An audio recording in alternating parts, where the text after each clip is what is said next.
One day, I went to the gym, and I was accustomed to just walking in and swiping my fob, and the people knew me. They just let me in. Nobody questioned me.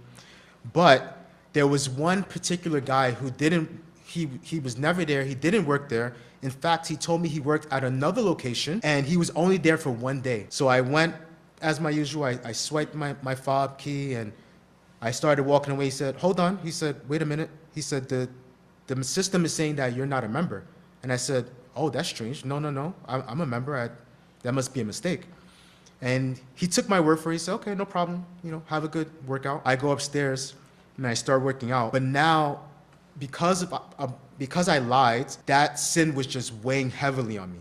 And I was working out, and I had this in my mind, and my thoughts were just racing in my head, and I was like, what am I doing? Why did I lie to this guy? And I started to suppress it, and I was like, well, it's not that big of a deal. It's just a little lie. Who cares?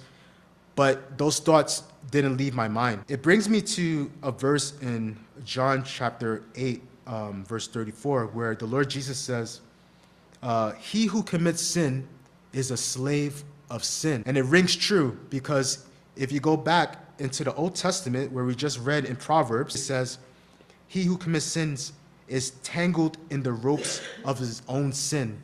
You're literally in bondage to your own sin. And so that's how I felt. There was nothing that I could do. I was completely rattled, and I was just really overcome by what I had committed.